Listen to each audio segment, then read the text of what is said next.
Hello friends, freedom of expression के बारे में पढ़ेंगे। John Stuart Mill, a politician, political thinker and an activist in the 19th century Britain, offered a passionate defense of a freedom of expression, including a freedom of thought and discussion. In his book on liberty. भाई देखिए, ये John Stuart Mill थे जो कि एक political thinker थे। कहाँ के थे? ब्रिटेन के थे। ठीक है, वो एक्सप्रेशन को डिफेंस करते हैं और फ्रीडम ऑफ थॉट को, डिस्कशन को ये डिफेंड करते हैं। अपनी बुक का नेम क्या है? ऑन लिबर्टी है।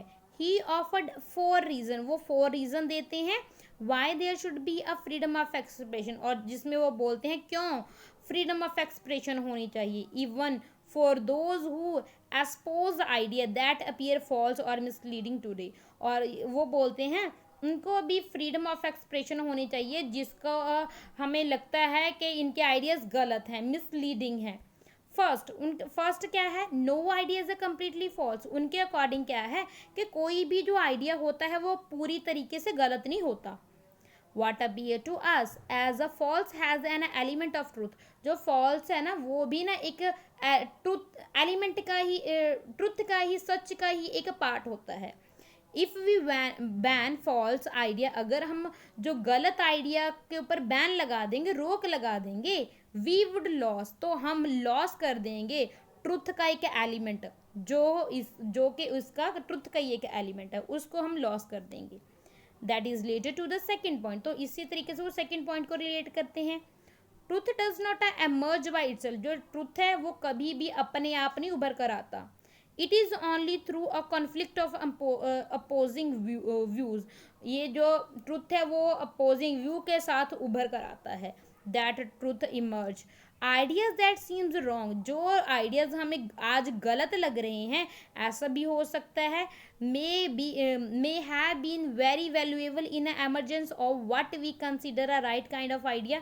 ऐसा भी हो सकता है इनकी वजह से ही जो ट्रुथ आइडियाज़ हैं और आइडियाज़ हैं वो एमर्जेंस हो सकते हैं।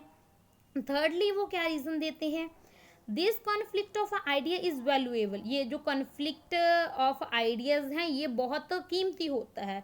Not just in the past, ये ऐसा नहीं कि पुराने समय में ही ये वैल्यूएबल था, but it is of a continuous value of all time. ये सभी टाइम में, आने वाले समय में भी इसकी बहुत इंपॉर्टेंस होगी।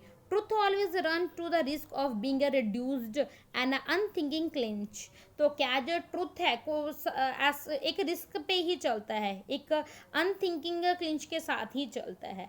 That is only when we expose it is a opposing view. जब हमें एक्सपोज होता है कि ये एक अपोजिंग व्यू है, अपोज यानी कि इसका लोग अपोज करेंगे लोग इसको, इस व्यू को, that we can be sure that this idea is a trustworthy. इसीलिए अपोज क्यों करेंगे? क्योंकि ये जो आइडिया ये ट्रस्टवर्दी हो सकता है। Finally we can be sure, finally हम ऐसा बोल सकते हैं that what we consider true is actually true. जिसको हम ट्रू सच बोलते हैं वो एक्चुअल में सच ही होता है। वेरी ऑफन, कभी कभी जो आइडिया हैं वो कंसीडर किए जाते हैं फॉल्स, गलत बोले जाते हैं। एट वन पॉइंट, एक पॉइंट पे उनको गलत बोला जाता है, पूरी सोसाइटी उसको गलत ही बोलती है। And therefore suppressed turn out to be a turn later true later. तो भाई पहले तो कोई भी आइडिया है ना, उसको कोई भी आइडिया लगा लो आप, है ना। बड़े बड़े संत फकीर हुए हैं तो पहले भी उनका भी ना जो आइडियाज़ थे उनकी पहले तो रिजेक्शन ही होती है। ट्रुथ की तो पहले रिजेक्शन ही होती है, धीरे धीरे फिर उसको बाद लोग सच मानना शुरू कर देते हैं।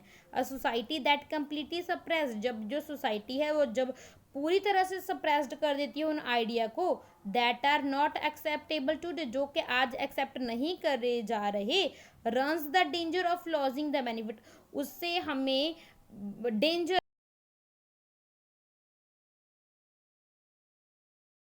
रहे हैं। और what might turns out to be very valuable knowledge, जो कि बहुत वैल्यूएबल नॉलेज भी हो सकते हैं। तो कितनी अच्छी बात की गई है कि कोई भी आइडिया है ना, फ्रीडम ऑफ एक्सप्रेशन भाई होना चाहिए। क्योंकि जो अगर हम चाहे से जैसे मर्जी व्यूज़ हैं हमें सभी के सुनने चाहिए, हमें उनका क्योंकि अगर भाई सबके आइडियाज़, आप समझ गए होगे ना मैं क्या बोलना चाहती हूँ, कि भाई सभी के आइडिया सुनने चाहिए, कोई भी आइडिया गलत नहीं होता। अगर गलत है ना तो वो भी एक एलिमेंट है ट्रुथ का, ये है भाई। आई होप आपको समझ में आया होगा फ्रीडम ऑफ एक्सप्रेशन, जो कि जॉन स्टुअर्ट मिल जी के जो व्यूज़ थे फ्रीडम ऑफ एक्सप्रेशन के ऊपर, समझ में आ गया होगा। Thank you and God bless.